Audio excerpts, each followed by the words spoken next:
As an entrepreneur, this is something that you have to embrace.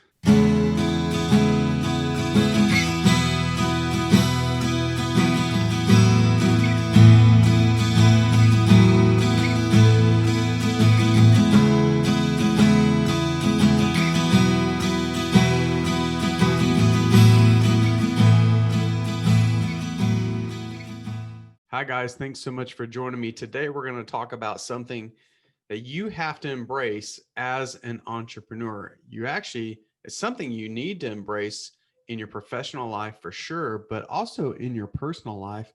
You've heard it before. It's nothing really new. As an entrepreneur, you need to embrace the idea of failure. Guys, I have launched more businesses than I can count, and I've had what I would call more failures than I can count. And it is those failures that have allowed me to be successful in later businesses and later attempts.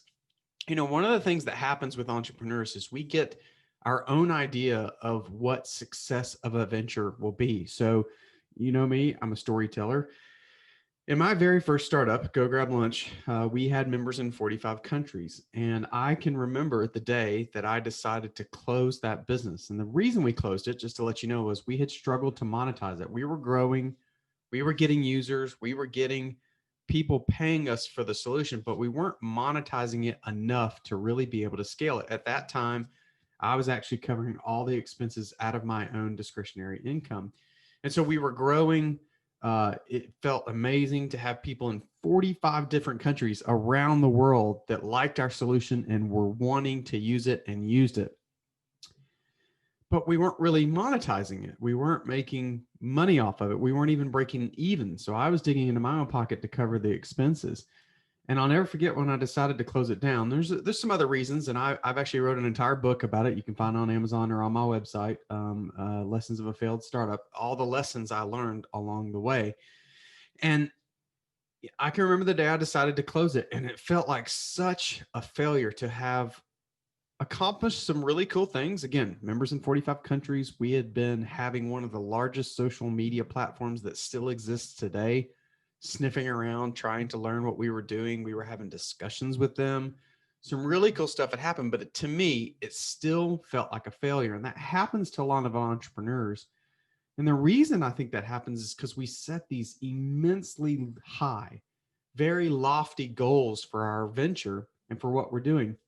And I think it's a great thing to have a vision and cast that and, set the bar really high and want to reach that bar.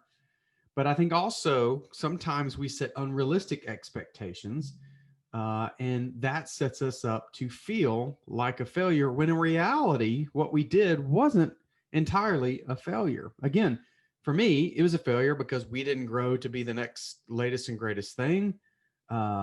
We didn't, make a ton of money, and the partners were able to retire. All those things didn't happen that in my head I had sort of envisioned.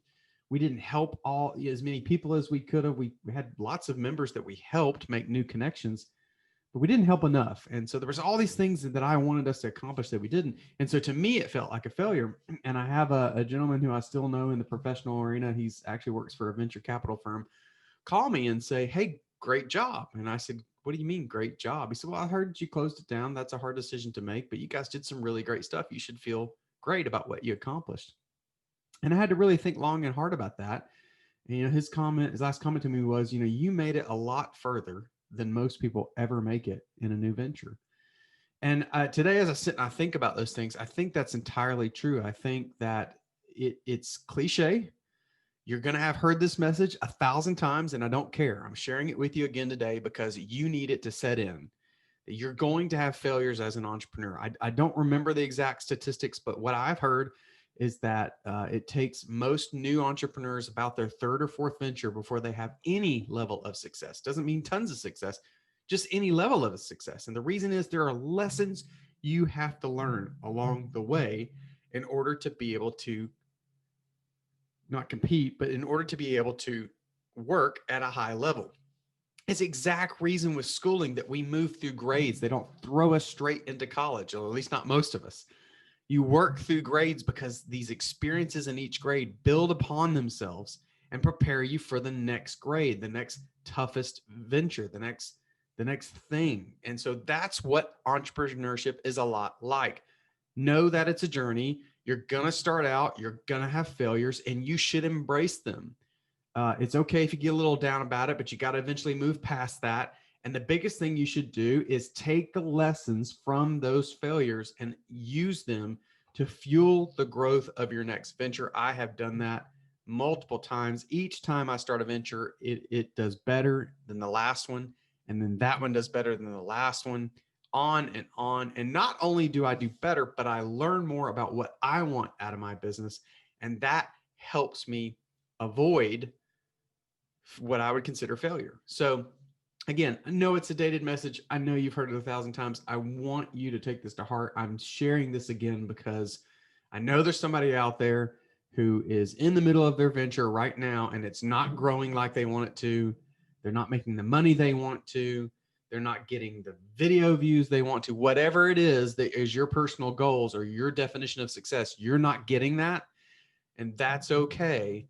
Know that these trials, going through this process, is setting you up to be more successful next month or in the next venture, whatever that next is. This is setting you up for that. So I hope you hear me loud and clear today. Thanks for spending a little bit of time with me. Until next time, I hope you find your voice.